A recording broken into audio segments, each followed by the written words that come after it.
इस प्रकार से दुष्ट प्रचार करके वहां पे मूर्ति रखेंगे, हमारा कोई अभिप्राय नहीं है।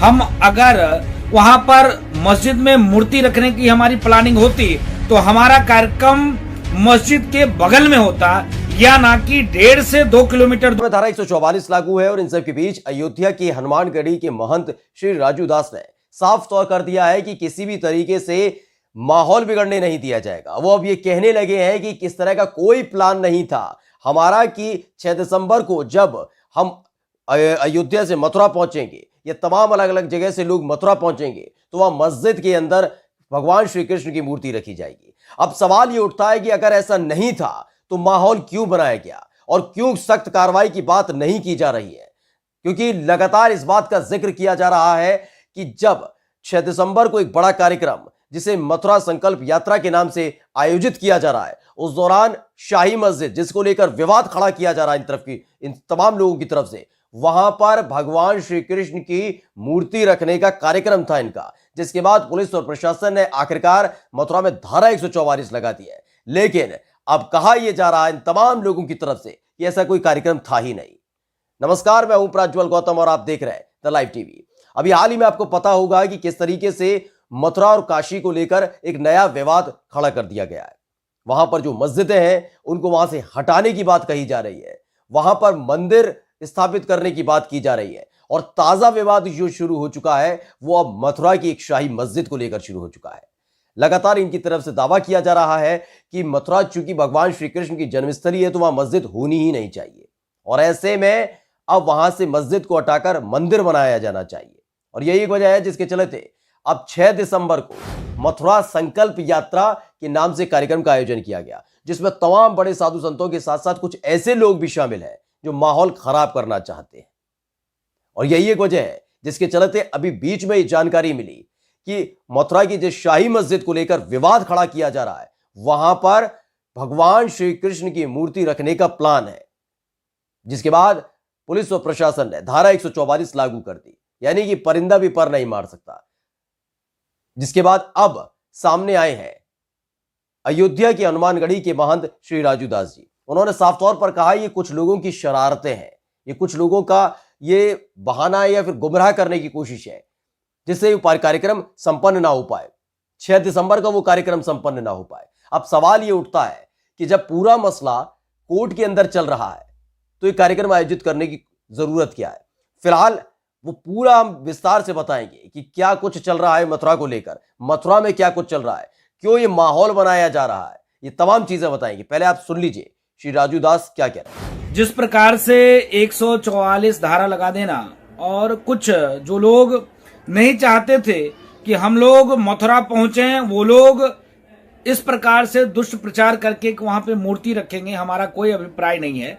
हम अगर वहां पर मस्जिद में मूर्ति रखने की हमारी प्लानिंग होती तो हमारा कार्यक्रम मस्जिद के बगल में होता, या ना कि 1.5 से 2 किलोमीटर दूर।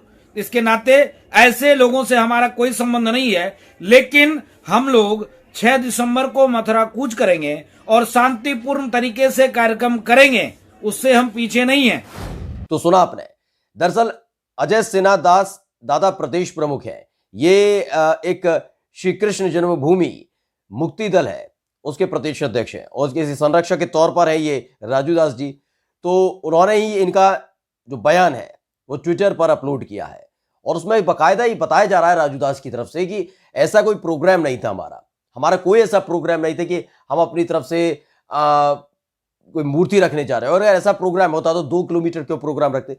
सवाल सबसे बड़ा ये उठता है कि गुमराह करने की कोशिश किसने की, किसने ये माहौल बनाने की कोशिश की। लेकिन जैसे ही अजय सिन्हा दादा ने ये बयान, राजू दास का बयान ट्विटर पर अपलोड किया, पहला ही रिएक्शन मथुरा पुलिस का सामने आ गया। उन्होंने साफ तौर पर लिखा है कि जनपद मथुरा में वर्तमान में धारा 144 लागू है, ऐसे किसी भी कार्यक्रम की कोई अनुमति नहीं दी गई है, उल्लंघन करने वालों पर सख्त कार्रवाई की जाएगी। सोशल मीडिया पर किसी प्रकार की अफवाह व भ्रम न फैलाएं, शांति व्यवस्था बनाए रखने में हमारा सहयोग करें। यानी साफ तौर पर मथुरा पुलिस की तरफ से भी कह दिया गया है कि किसी भी तरह का कोई कार्यक्रम नहीं होगा तो नहीं होगा। वहीं दूसरी तरफ आपने राजू दास को सुना होगा, उन्होंने कहा कि किसी भी तरह से हम मस्जिद में मूर्ति नहीं रखने जा रहे। अगर मस्जिद में मूर्ति रखने जाते तो बराबर में कार्यक्रम करते, 2 किलोमीटर दूर क्यों करते। ऐसे में हम हमारा कोई ऐसा कार्यक्रम नहीं है। लेकिन 6 दिसंबर के कार्यक्रम का उन्होंने जिक्र किया है कि 6 दिसंबर को पहुंचेंगे। लेकिन मथुरा पुलिस ने साफ कर दिया है कि धारा 144 लागू है, किसी को प्रवेश नहीं करने दिया जाएगा और सोशल मीडिया पर किसी भी तरह की ऐसी बातें न करें जिससे माहौल बिगड़े। यानी अड़े हुए हैं ये लोग किसी भी तरीके से, यानी कानून को ताक पर रखने के लिए बैठे हुए हैं।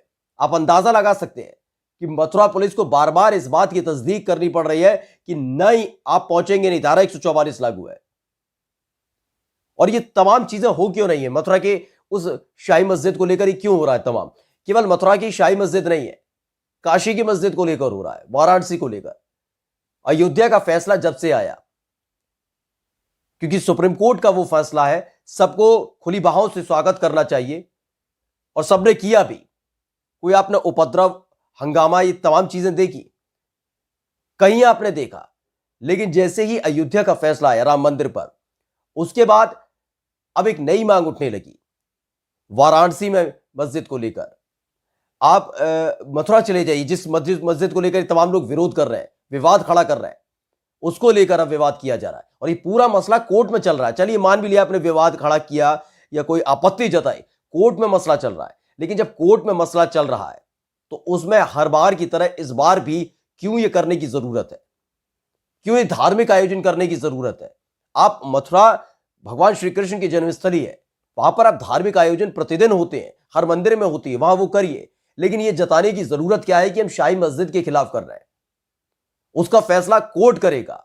लेकिन कोर्ट के फैसले से पहले ही जिस तरह से इस तरह का माहौल बनाया जाता है, आपने सुना, ये सीधे तौर पर धमकी या चुनौती मानी जाए, क्योंकि उनका कहना है कि हम कोई मस्जिद में मूर्ति रखने नहीं जा रहे, हम किसी भी तरह का विवाद करने नहीं जा रहे, लेकिन हम 6 दिसंबर को पहुंचेंगे जरूर, हम कार्यक्रम करेंगे जरूर, जबकि वहां पर धारा 144 लागू है।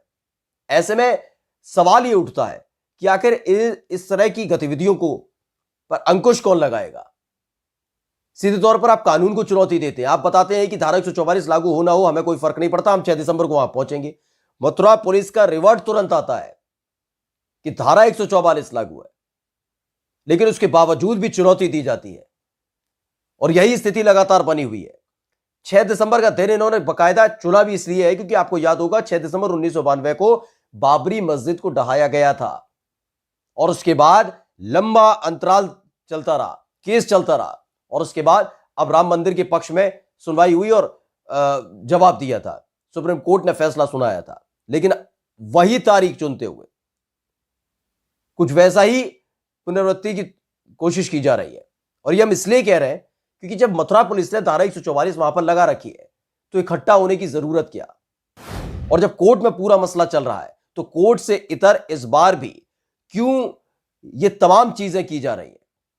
क्यों बाहर ये बताया जा रहा है, दिखाया जा रहा है कि हम श्री कृष्ण जन्मभूमि मुक्ति दल से हैं?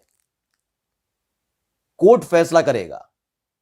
अगर आपको लगता है कि वो जमीन मंदिर की है या फिर किसी और की है तो बिल्कुल कोर्ट फैसला करेगा, लेकिन कोर्ट पर इनको भरोसा नहीं है, इन लोगों को कोई भरोसा नहीं है।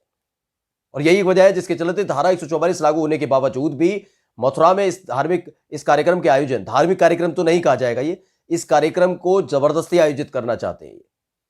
तो वही दूसरी तरफ मथुरा पुलिस ने धारा 144 लगा रखी है।